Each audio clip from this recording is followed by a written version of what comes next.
চলছে রমজান মাস, সেদিকে কংগ্রেসের ইফতার পার্টিতে অনুমোদন দিচ্ছে না পুলিশ। ওয়েস্ট বেঙ্গল প্রদেশ কংগ্রেস কমিটির চেয়ারম্যান শামীম আখতার ইফতার পার্টির জন্য আমন্ত্রণ জানিয়েছিলেন।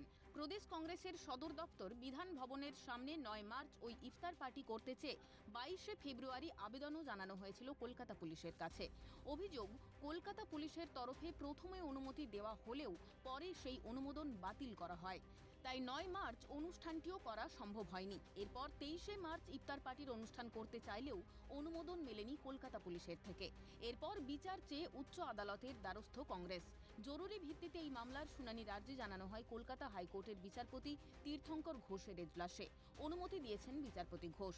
চলতি সপ্তাহেই এই মামলার শুনানির সম্ভাবনা রয়েছে। এখন দেখার, আদালতের হস্তক্ষেপে কংগ্রেসের ইফতার পার্টির অনুষ্ঠানের বিষয়টিতে সুরাহা কতদিনে মেলে। কংগ্রেসের ইফতার পার্টিতে না কলকাতা পুলিশ 9 মার্চ তাদের ইফতার পার্টি করতে দেয়নি, আর তাই তারা পুনরায় 23 মার্চ আবারও ইফতার পার্টির জন্য আবেদন করেছিল, কিন্তু সেই আবেদনও নাকচ করেছে কলকাতা পুলিশ।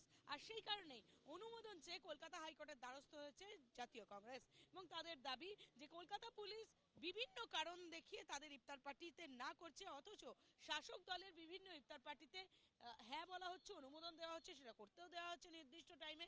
তাহলে কংগ্রেসের ইফতার পার্টিতে না কেন, এই প্রশ্ন তুলেই কলকাতা পুলিশের বিরুদ্ধে মামলা রুজু করেছে কলকাতা হাইকোর্টে মামলা রুজু করেছে কংগ্রেস, এবং কংগ্রেসের সেই মামলা আবেদন গ্রহণ করেছেন কলকাতা হাইকোর্ট। আগামীকাল এই মামলার শুনানির সম্ভাবনা।